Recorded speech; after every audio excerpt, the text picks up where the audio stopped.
আসসালামু আলাইকুম বন্ধুরা, চলে আসলাম আরও একটি নতুন ভিডিও নিয়ে তোমাদের সঙ্গে শেয়ার করছি।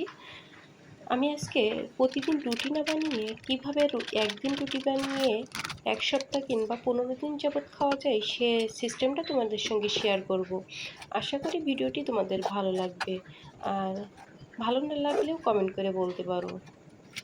চলুন দেখে নেওয়া যাক ভিডিওটি। প্রতিদিনই রুটি তৈরি করা খুবই কষ্টের কাজ আমি মনে করি। তার জন্য আমি একদিন রুটি তৈরি করে আমার শ্বশুরমশাই আছেন, ওনার জন্য 15 দিন যাবৎ রেখে দেই। অনেক সুন্দর থাকে, এটা অসুবিধা হয় না। আর আমি কিন্তু আটা তৈরি মারার সময় একটু তেল দিয়ে নিয়েছি। তেল দিলে কী হয়, আটাটা অনেক সফট হয়, এজন্য আটা মারার সময় একটু তেল দিয়ে নেবেন। চলুন আমি রুটিটি তৈরি করার প্রসেসিং করে নিই।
আমি রুটিগুলো হালকা ছেঁকে নিয়ে এভাবে ওপরে আর নিচে টিস্যু দিয়ে রুটি একটার পরে একটা রুটি রেখে নর্মাল ফ্রিজে সংরক্ষণ করব।